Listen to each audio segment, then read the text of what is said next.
নেড়ো আর দুধ দিয়ে একটা দারুণ রেসিপি দেখে নিন। প্রথমে দুধটাকে ভালো মতো জাল দিতে হবে। কিছুক্ষণ জাল দেওয়ার পর 2 চামচ চিনি আর হাফ চামচ নুন দিতে হবে। স্বাদটা ভালো রাখার জন্য নুনটা দেওয়া হলো।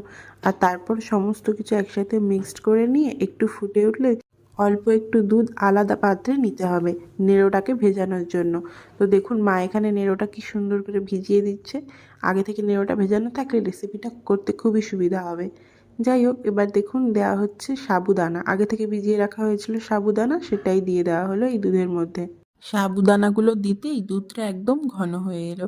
আর তারপরে দেখুন দিয়ে দেওয়া হচ্ছে আগে থেকে ভিজিয়ে রাখা সেই নেড়োগুলো। দিয়ে দেওয়া হলো সমস্ত কিছু। আর মা এবার দুধটাকে আরও ঘন করার জন্য অল্প একটু কাস্টার্ড পাউডার নিয়ে তার মধ্যে নর্মাল ঠান্ডা পানি দিয়ে ভালো করে গুলে দিয়ে দিয়েছে। তারপর ভালো মতো নেড়েচেড়ে দিলেই দেখবেন একদম ঘন ঘন হয়ে এসেছে আর আমাদের রেসিপি একদম তৈরি হয়ে গিয়েছে।